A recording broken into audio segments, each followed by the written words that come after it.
Eli xalq naqshlari uzoq tarixdan hozirgacha o'zining yorqin melodiyasi, chiroyli agitmalari, shundaqla yiqimliq udar ohanglari bilan Uyg'ur xalq naqshlarining ichida alohida bir variantni shakllantirgan. Shundaq, mana bu uzilmas kuylarda Ili xalqining shonli tarixi, kurashlari va armonlari bor. Shunga Ili xalq naqshlarini esi tugamaydi. Anlab yurak qanmaydi. Bugünkidek shundaq paytlarda Ili xalq naqshlarini qong'udak etsak bo'lmas. To'g'ri aytinglar. Undaqda tövanda 3 avlod kishilar o'rlagan Ili xalq naqshlaridan hammamiz birlikda huzurnayli.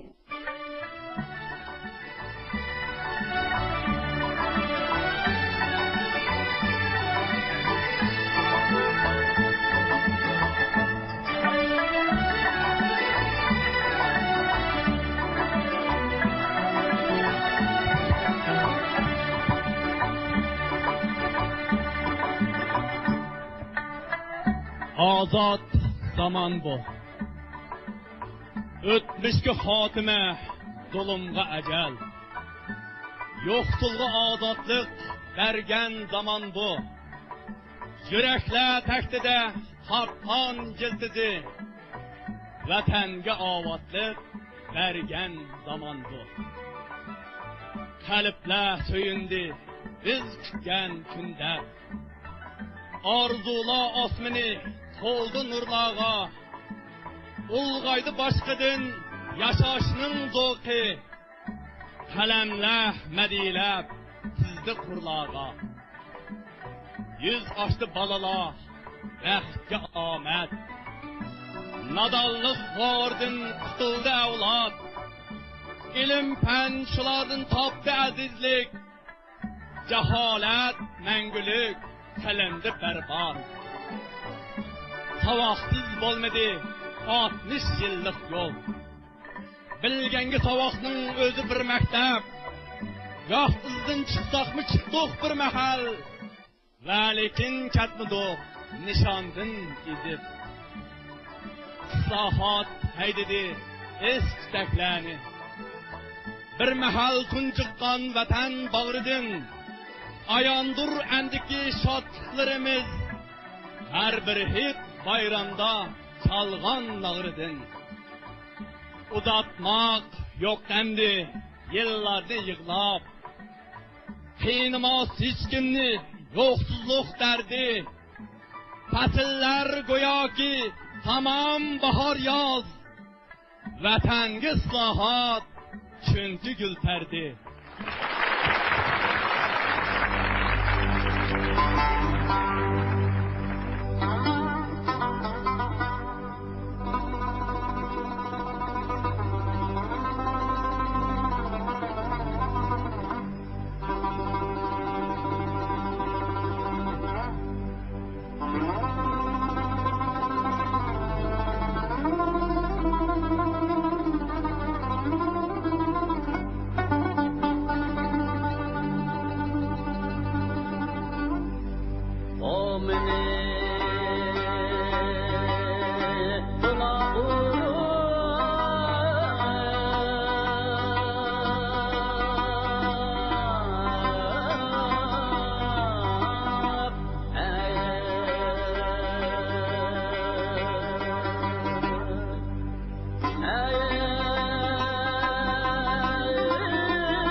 yolunu